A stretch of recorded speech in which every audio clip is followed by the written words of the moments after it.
Hey everyone, welcome back for another deep dive. We all want to unlock our potential, right? Right. So today we're going to be digging into a lecture by Dr. Mario Alonso Puig. Okay. And he's got some really fascinating insights about how belief and commitment. And even grit can actually rewire our brains for success. I like this already. Right. Yeah. So what's interesting about Dr. Puig is that he's not just, promoting these like feel-good slogans or anything. Right. He's a medical doctor. Yeah. So he brings this understanding of the human brain to the table. Okay. And it's almost like he shows how these motivational concepts actually play out in our neurology. It's like he's saying this isn't just about thinking happy thoughts. It's Mhm. about understanding the science behind personal transformation. Yeah. And one of the things that really struck me early on was this point about the power of belief. Okay. And he tells this story about a young dancer who gives up on her dream. Because of a harsh critique from someone. And then later she finds out that this person actually gave everyone the same feedback. Oh, wow. So it wasn't even really about her. It was just this person's style or whatever. Yeah. It's such a good illustration of how, Yeah. external validation can really be misleading. Yeah. Sometimes it's totally unreliable. And it makes you wonder, how many times have we probably, Right. held ourselves back? Totally. Because we're worried about what other people are going to think. Totally. And that's kind of his point, is that that's how we sabotage our potential. Okay. You start relying too much on other people's opinions, and then you start doubting yourself. Right. And then you start second-guessing your abilities, and then it becomes this, self-fulfilling prophecy. Yeah, so how do we break free from that need for external validation? It's easy to say, believe in yourself. Right. But, what does that actually look like in practice? Well, he connects this idea of self-belief to the concept of commitment. So, making a decision is just the first step. But it's the unwavering dedication to that decision, even when things get tough, that really, really matters. Hmm. And he uses the example of Thomas Edison as someone who really embodies Oh, yeah. that spirit of relentless commitment. He's the one who famously tested thousands of materials before he found the right one for the light bulb filament. Exactly. And I always think about this quote. I think it was a journalist who asked him, how'd it feel to fail so many times? Right. And he said, I haven't failed. I've just found 10,000 ways that won't work. Wow. Which is such a good way Yeah. to think about it. It's such a good reframing. Right. Because, yeah, it's like you're reframing failure as just a learning experience. Right. It's not like you actually failed. Yeah. You're just one step closer to success because now you know one way that doesn't work. Yeah, and I think what I like about that, too, is it's really saying that, you're proving to yourself that you're serious about this goal. By being willing to put in that many attempts. Exactly. Yeah. You're not just setting a goal and hoping for the best. Yeah. It's really about showing up consistently even when it's hard. Even when it's hard. Yeah. It's more about viewing these challenges not as setbacks, but as opportunities to strengthen your resolve. Totally, bring it on kind of thing. Yes, Exactly. And here's where I think it gets really interesting is he argues that this kind of grit, Okay. this unwavering commitment actually changes the physical structure of our brains. Wait, really? Yeah. So we're not just talking about a mindset shift. We're talking about actual rewiring happening. I know, isn't that wild? That's wild. Yeah. So you're saying that by consciously choosing how we respond to challenges. By cultivating that bring it on attitude, Yeah. we can actually reshape our brains to be more resilient. Yeah, that's the idea. Wow. We actually have way more control And we often think we do. than we realize. Yeah. Okay. And one of the ways we can tap into this power is through finding our element. Okay. Or what he calls our dawn. Our dawn. Yeah. So he talks about how everyone has this unique talent or this thing that they're just naturally drawn to. Yeah. But how do we find it? It's not always obvious, is it? Well, and you're right, it can be tricky. And a lot of times we don't even recognize Right. the things that come naturally to us as being special or unique because they're so easy. Right. It's just oh, this is just what I do. Yeah. Right. So he really encourages people to think about. Those activities that bring them joy? Yeah.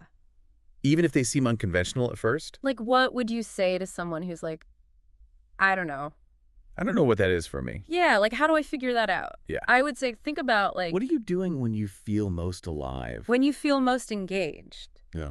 Those are clues to your desks. Okay. And it doesn't have to be some big, grand, extraordinary thing, you know? It Right. could be No. gardening. It could be playing music. Yeah. It could be organizing, even like Yeah. whatever it is that just makes you feel. Like you're in your element. Okay, so it's about what lights you up, Yeah, not about what you think you should be doing or what other people think you should be doing. exactly. And it ties back into that, like not letting other people define your potential. Right. You know, like in that story of the dancer. Like, Yeah. it's about recognizing your inherent worth. And not allowing external opinions to limit you.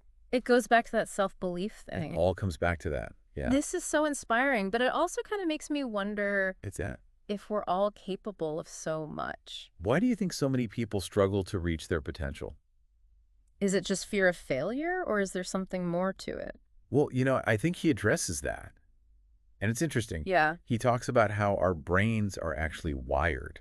To prioritize instant gratification Okay. over long-term rewards. Interesting. And it's like a primal instinct. You know, we're drawn to the easier path, Right. even if it's not going to lead to the best outcome. Right. Like, think about it, you know? Scrolling through social media versus like working on a project Oh, yeah. that you're really passionate about. So true. Like, One's way easier way easier. in the moment. And it feels good in the moment, right? Yeah. But long-term, it might not be the most It's not this fulfilling. fulfilling. Yeah. Yeah. So it's like our immediate reward system is kind of at odds with our long-term goals sometimes. It's like we almost need to retrain our brains a little bit to choose the path of delayed gratification. Yes, exactly. Even though it's harder. Yeah. And that's not easy. And that's not easy. But the good news is we can train our brains to make different choices. Okay. How do we do that? Well, I think it's about cultivating that long-term vision. And finding ways to make the journey itself enjoyable. Okay. You know, it's not about denying ourselves pleasure. Yeah. It's about finding pleasure in the pursuit of something that's really meaningful. No, I like that. Yeah. Like, enjoy the journey, not just the destination. Precisely. The journey is where the growth happens. So true. The journey is where the transformation happens. Okay. And speaking of growth, Yeah. you know, his perspective on turning challenges into opportunities, I think, is fascinating. Okay. He uses this metaphor of a glass half full or half empty Right. to kind of illustrate How our brains perceive the world with varying degrees of optimism Mhm. or pessimism. So some people are just kind of naturally inclined to see the negative, Yeah. whereas others are more like, oh, but look at the silver lining. Right. Is that just something we're stuck with? That's the great thing. He says we're not. Okay. Like, well, genetics and upbringing obviously play a role Our brains are incredibly adaptable. We can Yeah. actually rewire them to become more to optimistic. become more optimistic, What? to become more resilient. That's amazing. It is pretty amazing. So it's not about pretending like everything's perfect. It's about actively choosing to focus on the opportunity for growth, even in those tough situations. But how do we make that shift when it feels like negativity is everywhere? Right. It's so easy to get sucked in. Yeah. One thing he talks about is being really mindful of your social environment. Oh, interesting. Okay. Yeah, think of your brain like a sponge. Okay. It's absorbing the emotions and beliefs of the people around you. That's a good point. Yeah. I've never thought about it like that. So if you're constantly surrounded by negativity, Yeah. it's going to seep in. It's going to affect you. Yeah. So part of this is kind of choosing who we surround ourselves with. 100%. People who uplift and inspire us. Find your tribe. Yeah. Find those people who support your growth. And who challenge you to be your best self. Yeah. And remember, it works both ways. Okay. You know, be that source of positivity for others as well. Oh, that's a good point. Yeah. So it's like we can choose who we allow to influence us. And we can be a positive influence Exactly. It's a two-way street. on others. Yeah. And it's recognizing that we have more control than we think we do. Over our environment Yeah. and how we respond to it. Exactly. And that kind of brings us back to this whole dawn thing. He seems to be saying that, like, finding it is a big part of unlocking our potential. Yeah. But what if we haven't found that one thing? That makes us feel truly alive yet. Right. How do we even begin to look? Yeah. It can feel kind of daunting when you put it like that. Like, finding your purpose is this, like, monumental task. It feels like a lot of pressure. Yeah. But he encourages us to approach it like a journey of exploration. Like, Okay. it's okay if you don't have it all figured out. Right. Like, just try new things. Step outside of your comfort zone. And just notice what sparks your interest.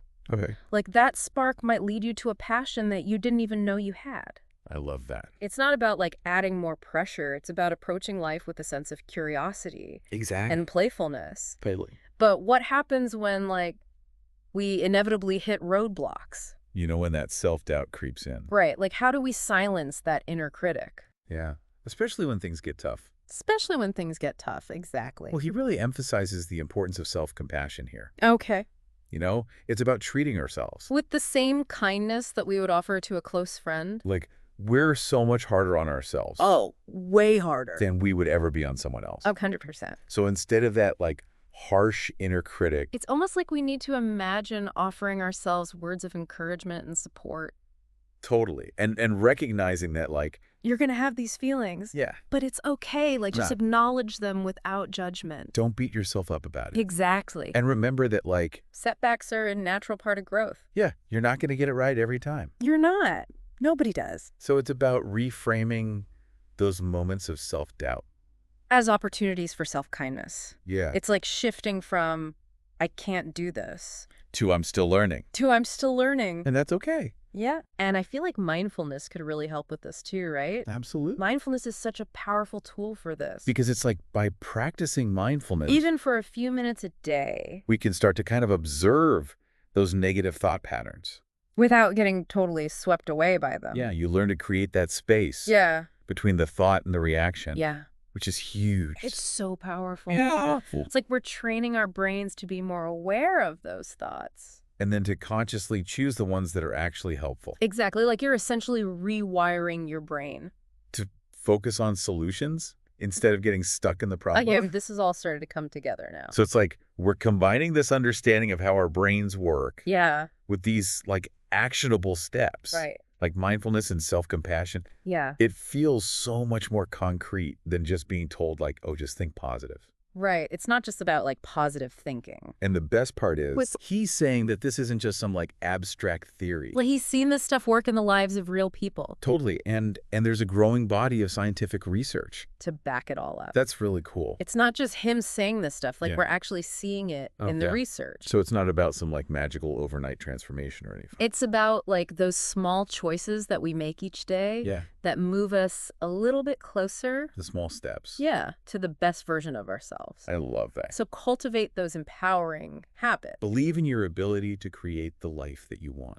That's a good summary of his message. Yeah. And I would also add, you know, He talks about this shift away from asking that question like, what will happen to me if I fail? oh yeah, Which is so common. we've all been there Right. so many times. Where we just get paralyzed by that. Right. Because we're so afraid of the answer. Afraid of what could go wrong. Right. Instead, He says, ask yourself, how would my life be different? if I were successful, Wow.